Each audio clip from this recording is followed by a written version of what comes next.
Pozdrav dragi ljudi, dobrodošli na moj kanal, dobrodošli u moj novi video recept, družimo se ponovo. Danas za vas pripremam stvarno jedan brzinski recept. U pitanju su kolači sa oblandama.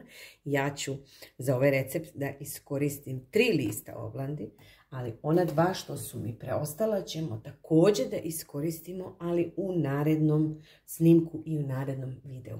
Tako da ništa ne bacamo, sve ćemo da upotrebimo, a vi ćete dobiti nekoliko recepata od jednog pakovanja oblandi. Imamo ovdje spremno 2 decilitra mleka koje smo sipali već u šerpicu. To ćemo da stavimo na ringlu da se greje.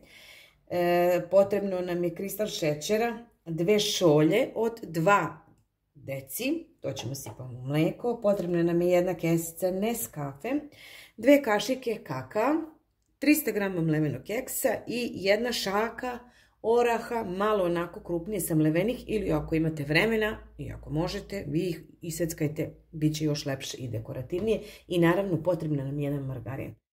Kao što sam i rekla, krećemo se našim poslom. Mleko nam se greje, u ovo dodajemo 1 šolju, dodat ćemo još 1 šolju šećera od 2 deci, znači to neka vam bude mera, nisu nam potrebne vagice ili grami, nego ovo idemo na šolje. Evo, stavljamo još jednu. Ovo ćemo pustiti malo da provri, da se šećer istopi i u to dodajemo margarin. A ovdje u ovu činiju mi već možemo da sastavimo. Imamo 300 g mlevenog keksa, dodajemo orahe i možete dodati kakao. Možemo da dodamo i kesicu kafe. Sve lepo ovo promešamo, sjedinimo, čekamo da nam se ugreje mleko, šećer i otopi margarin. Sjedinimo, malko prohladimo i mažemo oblande.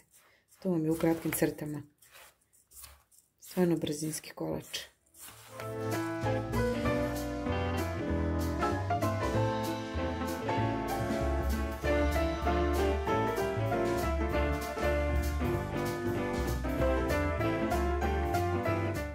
Moralo sam ipak ovdje prebacimo malo veću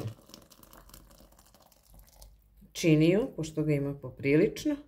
Sve se lepo istopilo, sjedinilo. Sada ćemo ovu tečnost da izmešamo sa keksom i ovim suvim sastojcima. Ostavimo samo malo da se prohladi, toplo mažemo, ne dozvolimo da se ohladi skroz.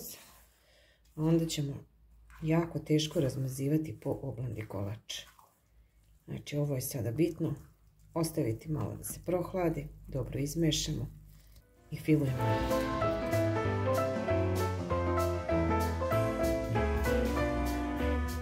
Evo ga, fil nam se prohladio. Nije se skroz ohladio, to je jako bitno. Sada ćemo ovo da podelimo na 2 oblande i tako toplo ćemo da premažemo.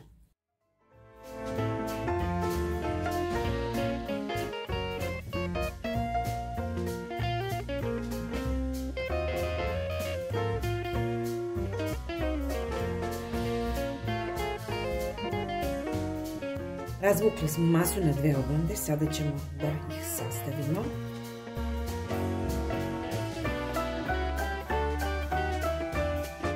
Evo ga. Lijepo to poravnamo. Treću koju nismo mazali, ovaj ravni deo ide dole, kockice idu gore i to ćemo lijepo da pritisnemo. Ostavimo da se potpuno ohladi i tako hladno ide u frižider. Naravno, morate od gore sa nečim da pritisnete, da ne bi došlo do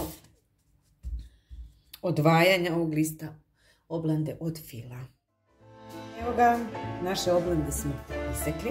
Ja sam ih sekla na štanglice. Vi možete na kockice kako vam odgovara, samo dobar i oštar nožić. Linije već imate, putokaz kako ćete da ih sečete i koju dimenziju. Veoma je lako zato što imate kockice i ne može tu baš da se potkrade neka greška. Ovaj kolač je veoma zahvalan količinski, imate ga dosta. A može da vam stoji i duže vreme, zato što u njima nema jaja. Može da vam stoji i van frižidera. Probajte napraviti ove oblande i svojim klincima zamenite kupovne slatkiše. Sigurno sam da će voleti ovaj kolač. Evo, topla preporuka, probajte napraviti. Ako napravite, slobodno mi napišite komentar. Ja se vama zahvaljujem na tome. Zapratite moj kanal, zapratite me na Instagramu. Novim ljudima dobrodošli, druženi sa mnom. Biće tu još divnih i novih recepata. Topli pozdrav iz ljubimne kuhinje, ostanite mi nasmejani, vedri, na prvom mjestu zdravi, a mi se družimo u nekom novom video receptu. Topli pozdrav ljudi!